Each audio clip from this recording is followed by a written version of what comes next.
Hello everyone, welcome to the Cyberman show. Today's topic is CTEM or Cyber Threat Exposure Management. So CTEM is a program which has a set of processes and capabilities that allow organizations to continually and consistently evaluate the accessibility, exposure, and exploitability of their digital and physical assets. Now that's the standard definition. Okay, but what we are going to do today is we're going to understand the background of how this technology is evolving, what is the current state of the technology. Will also go into what led to CTEM's current state, also the trend in the current market and how AI is getting embedded in CTEM to make it a very powerful combination. With that, let's get started. Now, before I get into CTEM's uh, core concept, we have to understand the background, and for that we have to go through some basic concepts, things like exposure. So exposure refers to any instance where an organization's systems, data, or network are susceptible to potential harm, attack, or unauthorized access from cyber threats. Right. So it's a broader concept. It's just not about a individual weakness, but how these weaknesses, which could be multiple, combined with other factors, can create an opportunity for an attack for a cyber criminal. Now, the key aspects of cybersecurity involve the following things: vulnerabilities, attack surface, threats, impact, and now let's look into each of them one by one. So, vulnerabilities. So, these are specific weaknesses in software, hardware, or processes. And exposure often rises when a vulnerability is present and accessible. Example could include unpatched software, weak passwords, or misconfigured system. So, if somebody leaves a system with default password, it's easy for anyone to guess and they can get access to that system. If someone leaves the software unpatched, a cyber criminal can exploit their system and get access to it and impact the CIA of that particular system. The second component of the exposure side is attack surface. That refers to all the possible points where an attacker could try to enter or extract data from a system. A larger and more complex attack surface generally means greater exposure. This includes internet facing assets, user accounts, third party vendor connections, physical access point, and could be many, right? It depends on the infrastructure of that organization in question. So traditionally, it would include endpoint and servers, and then in the modern enterprise, it includes mobile data, identity, applications, SaaS uh, apps, websites, and now it could include IoT devices, collaborations tool, digital supply chain, cloud workload, cyber physical system, your brand, social media, etc. Right. So the attack surface is expanding as IT infrastructure or OT infrastructure is more connected to the world, right? The next component is in exposure is threats. These are external or internal actors like hackers, malware, or even negligent employees who have the intent and capability to exploit an exposure. A fourth component on exposure side is impact, which is the potential damage or negative consequence if an exposure is successfully exploited.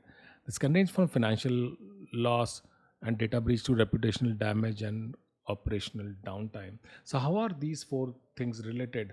So, vulnerability is a specific flaw, and exposure is the overall situation that puts something valuable at risk, which could be exploited by a threat like a external hacker, right? And the impact could be the system going down. Okay, so this is how the various concepts in exposure works, right? So let's look at various kind of exposures to make it, yeah, even simpler. This could include internet facing systems like servers, apps, or devices that directly connect to internet without adequate protection.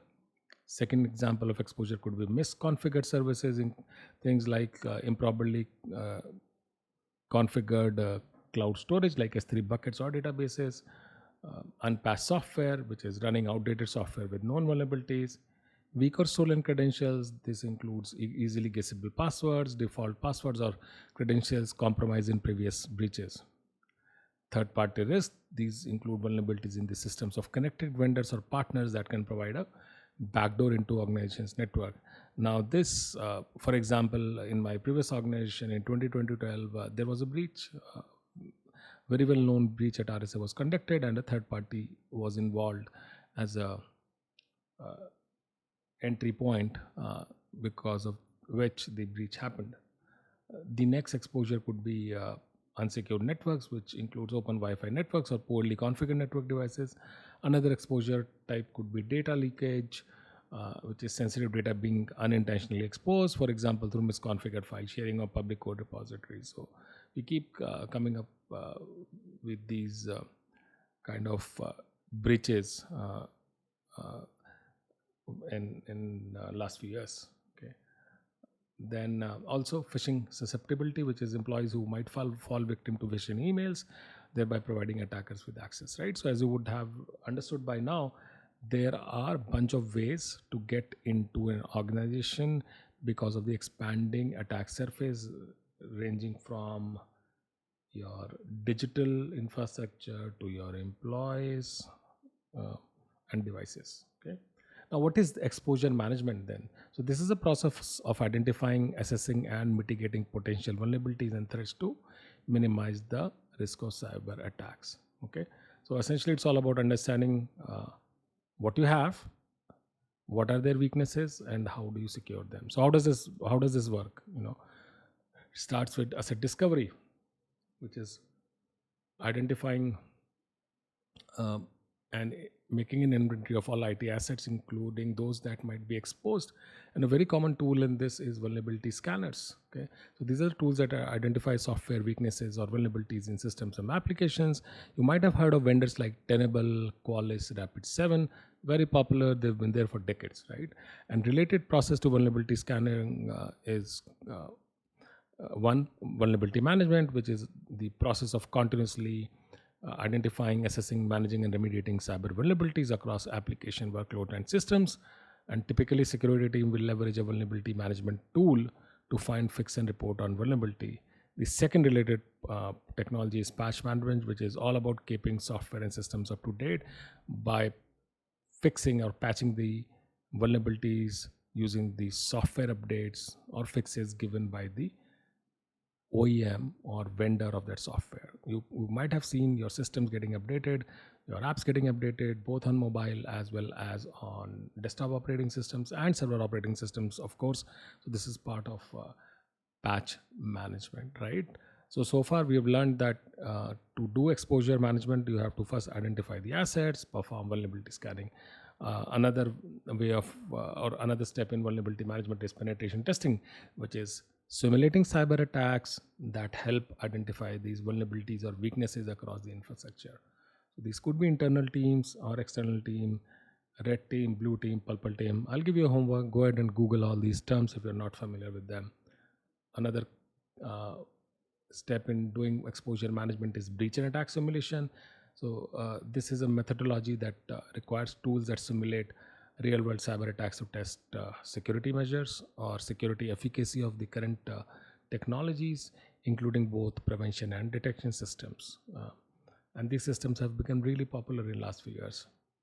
The next thing in exposure management is doing an assessment of your external attack surface.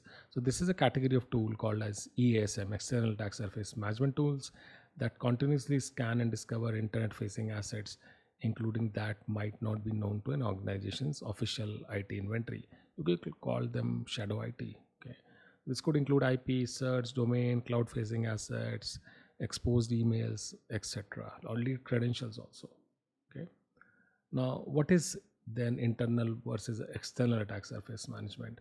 So in the internal attack surface management, the idea is to deal with threats and vulnerabilities that arise from within the organization, which is the infrastructure that you know of. ESM is the outside in view or hacker's view, where you identify and monitor risks associated with the public facing digital footprint that you might not know about. So it often happens that developers start virtual machines that are connected to internet using their approved corporate cloud provider accounts, and cybersecurity teams might not know about them, but then these systems get breached by hackers. Okay. Another component in exposure management is security awareness training, which is about educating employees through cyber threats. And lastly, continuous monitoring, which is actively looking for and responding to new threats and exposure. So here is summary of what we have learned. So exposure management is all about understanding various attack surfaces by using various tools uh, to scan for them. Now let's look at those tools, right? I've already mentioned EASM, which is continuous process of discovering, analyzing, monitoring, and mitigating the risk associated with public-facing systems. A bunch of popular companies are there. This includes Palo Alto, Mandiant, Cognito. The second category of exposure management tool is enterprise vulnerability management.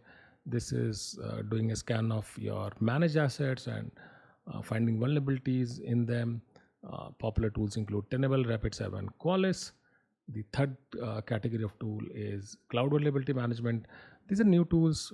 Most, when I say new, I mean last 4 or 5 years, which is these tools allow you to continuously identify, assess, and prioritize and remediate security weakness and misconfiguration within organizations' cloud computing environment. So these tools focus on the cloud workloads. Okay, this includes tools from Wiz, Orca, now part of Fortinet, and also Palo Alto. The next category is cyber asset attack surface management. So these tools provide organizations with a unified, comprehensive, and continuously updated view of all the cyber assets. It's essentially one source of truth for all your assets across the enterprise. Popular tools include Exonius, Armis, Jupyter One. And last category in the exposure management tool is risk-based vulnerability management. This is another way of looking at vulnerability management by prioritizing and fixing vulnerabilities based on actual risk that they pose to the organization than just technical severity. So a typical vulnerability management scanner will tell you that these many assets have various sort of vulnerabilities, and they will classify them into severity levels based on high, medium, low. There will be a vulnerability identifier like a CVID. But in RBVM, risk-based vulnerability management, the focus is to prioritize based on exploitability and the business impact. So it uses threat intelligence, asset criticality to efficiently reduce on organization most significant reduce security risk instead of just looking at thousands of vulnerability without no context of the organization into it, right? So this is how various categories of tools have been helping in exposure management. Now, some of you might think that it's a lot, but that's a reality. Okay, there are a lot of tools that are used in exposure management in any organization. Okay, now how does this all tie back to CTEM? You must be wondering. So let's go back to the CTEM. So I gave you a definition. Now here's a more updated definition, which is a CTEM is a proactive framework designed to provide a consistent and actionable approach to managing an organization's threat exposure. Okay, let me simplify that for you. Okay, it's a grand unified approach that integrates all your inputs from various things that I mentioned, various tools, to create a continuous business aligned security exposure. So it moves beyond vulnerabilities to include misconfiguration, identity issues, and other potential attack vectors. So imagine all those various kinds of exposures and how you get to know about them through various tools. Imagine all of them coming into one platform or one process that unifies all this, prioritizes based on the business context, and that's how teams stay ahead. So it's not reactive. This is all about proactive security. Okay. The idea behind CTEM is to strategically reduce the enterprise's attack surface and better prepare against unpredictable threats. Now, the CTEM approach has 5 steps. So it's a continuous loop, a circle that goes in 5 steps. So these steps include scoping, discovery, prioritization, validation, and mobilization. Okay. So what is scoping? Scoping means identifying what is important for business, what is critical for business to function in terms of assets. Okay. Discovering is all about identifying digital assets and potential exposures. So where are those doors and windows through which attackers can come? Okay. Scoping means which house is most important. Within discovering within that house, what are the relevant doors and windows through which attackers can come or a thief can come. Prioritization is all about identifying exposure that pose the biggest risk, okay, and how likely they are to be attacked and what the impact would be, which is biggest door with the weakest lock, okay, and if that person comes, he lands up near my, let's say, the safe carrying my jewels, okay. Then validation is about validating if these exposure really are real and exploitable, okay. So which is by the by confirming that attacker can really come through this can door, in software terms it could be, can the attacker really run an exploit and get in, right? So typically you will use a penetration testing or the breach and attack simulation platform to validate this, and then mobilizing resources to fix the most critical exposures quickly. In terms of the house and the door analogy, this is all about ensuring that the door or window through which these thief could come, you have to implement enough locks, enough safety mechanisms so that they can't get in, okay. The idea behind CTEM is to continuously shrink the attack surface and make it much harder for attackers to succeed, right? So CTEM takes all the inputs, which is what's important for business, then keeps a continuous loop of discovering all those assets, prioritizing them, validating if really it's possible for somebody to exploit this weakness, and then if there is a weakness, automatically fixing the weakness, okay. Now this is CTEM so far. So how's the market, okay, what's happening in the market, right? So what I've realized is the existing vendors like Tenable have been consolidating. So they are building platforms focused on various sort of exposure management technologies, and all three vendors, that includes Tenable, Rapid7, they are building that capability. So Tenable has now got a platform called Tenable One that focuses on cloud exposure, vulnerability exposure, OT, IoT exposure, identity exposure, etc. Right? Similarly, Rapid7 has a ESM platform, vulnerability management platform, a CNAP, AppSec, to scan and simplify their workflows, right?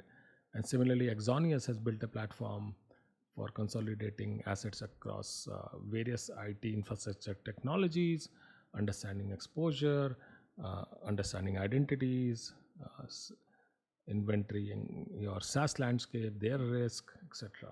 Okay, so all the existing large vendors on the vulnerability management side, they are building those capabilities to give their customers one platform to handle most of the use cases. Also, new vendors are getting entry. So Palo Alto, Wiz had a very strong endpoint product, cloud security products. They've built exposure management capabilities either by acquisition or internal build out of these capabilities. So example, Palo Alto has Expanse.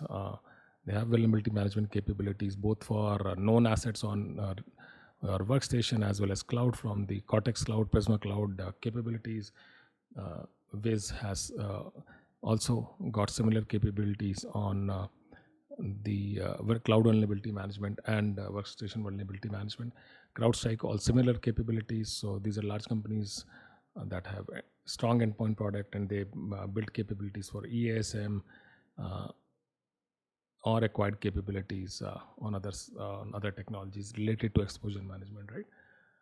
So this is how the market is changing. I expect a lot of announcements coming from these vendors. So you will see the same play, large vendors adding these capabilities, existing vendors becoming more specialized, giving more SKUs and capabilities in their platforms. Okay, so this is how industry is evolving. Now, lastly, in terms of how AI is helping these companies is AI can help in automated discovery and analysis. So what that means is AI can discover newer assets faster by and analyze complex attack paths that might be hard for humans to see.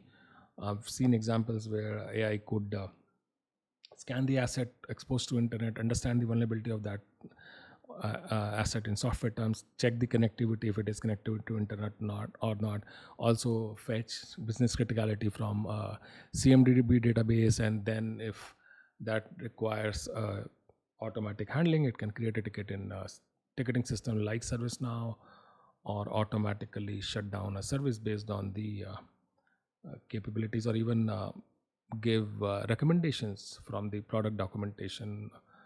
uh, right. The second thing that smarter prioritization be done with AI is that AI can analyze vast amount of data that includes vulnerability details, threat intel, business context, past attack patterns to more actually accurately predict which asset might or more likely to get compromised. Okay. Similarly, intelligent remediation is the third capability that is enhanced by AI. So AI can automate parts of remediation process like generating secure code configuration. And lastly, AI can help in enhanced automation, uh, which includes adding more steps in the CTEM cycle from discovery to aspects of mobilization that can be completely automated. And I am seeing already examples of all this already in the industry. Okay. With that, thank you so much. I'm thankful to all the vendors who have mentioned in the podcast. Uh, I learned from all of you, and I'm thankful to all the listeners who keep giving feedback on LinkedIn, on YouTube comments, as well as uh, on Twitter. With that, thank you so much. I'll see you next time.